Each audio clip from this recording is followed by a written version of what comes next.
This one comes to us from NOLA.com. It's quite a lengthy story. I'll put a link so you can read all of it in the description box below. But a Jefferson Parish Sheriff's Deputy with a long history of excessive force complaints. Long history of excessive force complaints.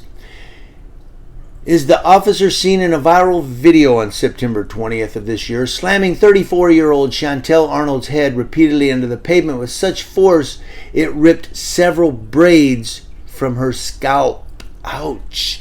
Multiple sources who have reviewed the video's content confirmed that the deputy was Julio Alvarado, a 16-year veteran. This ain't his first rodeo,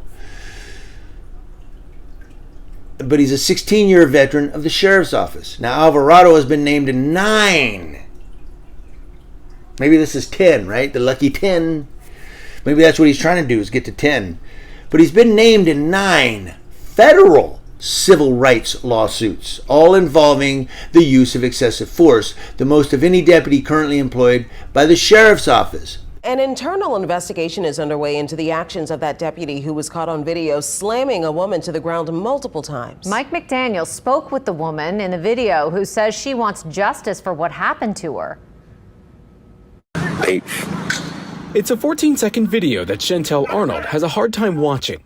I can't even watch it to know that was me. Without crying hysterically, I can't watch it. It happened last month on Richard Avenue in Jefferson Parish. Arnold says she had just gotten beat up by a group of teenagers when a Jefferson Parish deputy showed up and beat her up as well. He just went to slamming me, pulling my hair and slamming my head and just dragging me, and like he didn't want to hear nothing.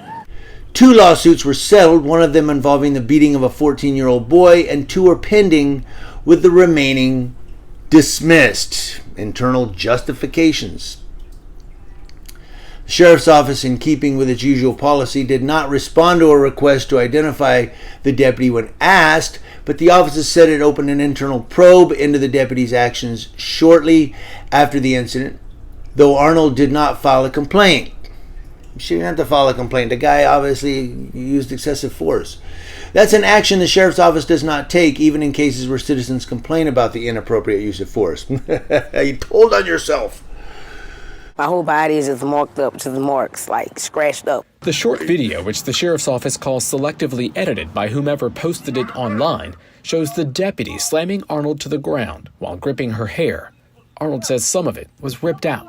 I had bald spots in my head. I had a lot of knots in my head as well. As any human being would be, I'm shocked. Alana Odoms with the ACLU of Louisiana says what happened in that video speaks to a larger issue. I think what community members have known for decades is that Jefferson Parish is a very dangerous place for people in Black and brown communities. An internal investigation is now underway at JPSO into that deputy's actions. So it goes down, but the basic thing is that this incident, she was walking home around 2 p.m. when Alvarado pulled up his vehicle and demanded she stop and talk to him, because that's what they do. Come here. I'm not doing nothing wrong. Get out of my face. But according to Arnold and 2 witnesses related to her, as well as their statements provided to a sheriff's investigator, that's what happened. She's walking home. They pull up. He goes, come here. You're going to talk to me right now. She told him she had just been assaulted by several boys from the neighborhood and wanted to go home. She continued walking. She's about 4'8" and 100 pounds, missing her left eye from a car accident. Well, he found the right victim. He's a bully. Now, according to 2 witnesses, Lionel Gray, 71, who she considers a stepfather, and Arnold's 55-year-old uncle, Tony Givens. So her uncle and what she considers her stepfather. According to them, Alvarado jumped out of the vehicle, grabbed Arnold, and threw her to the ground unprovoked. The 14-second video captures what happened next. It shows Alvarado dragging her along the pavement, and, there you go. According to JPSO, that unidentified deputy was responding to a report of people fighting. When he got there, the fight was over, and Arnold was walking to her nearby home. When the police had came, I was right a couple feet from my house. Arnold, who is 4 foot 8 inches tall, says that's when the deputy, twice her size, accused her of being drunk.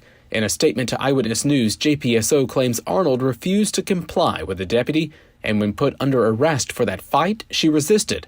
Arnold admits to having a drink, but says she did nothing wrong. But another bully cop. But what gets me is 9 federal lawsuits, and this dude's still on the street. Well, some of them were dismissed, you understand, but some of them weren't.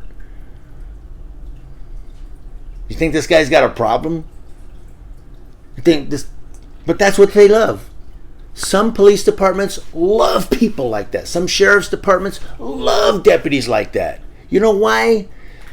Because they make arrests, and the sheriff and the police chief can go, we make arrests, we get the criminals. No, you pick on people that are shorter than you and smaller than you and lighter than you because you're bullies. Now, that's not for every cop. I'm specifically talking about cops like this guy, because this ain't the first guy we've looked at that does this kind of stuff. Derek Chauvin. Should I go on?